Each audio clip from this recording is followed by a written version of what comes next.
Welcome to this video on research metrics and bibliometrics. This guide provides a quantitative, comprehensive look at various performance indicators for journals, authors, and citations.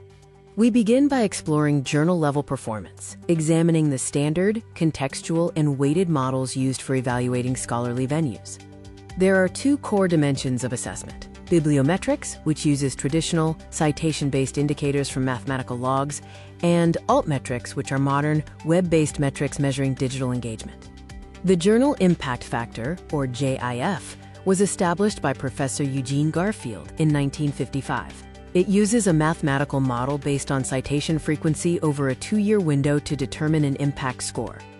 Beyond standard counts, we use contextual and year-range models like the Source Normalized Impact, or SNP, which weights citations by subject area, and the Impact per Publication, or IPP.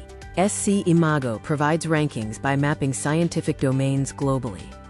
It uses a PageRank-based prestige model, covering over 34,100 titles to help benchmark national research strengths. The CiteScore methodology tracks citation records over a robust 4-year period.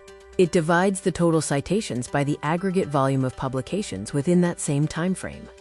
Next, we move to author-level metrics, which are designed to quantify individual scholarly performance, citation density, and overall career progress.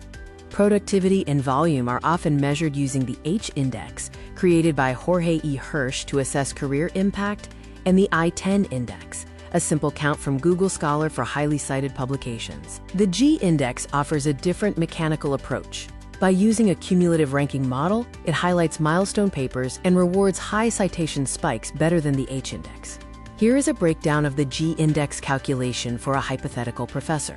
The index is determined by finding the largest number of papers whose cumulative citations reach that specific square threshold. Thank you for watching this video on research metrics. We hope this provides a helpful overview of how scholarly performance is evaluated.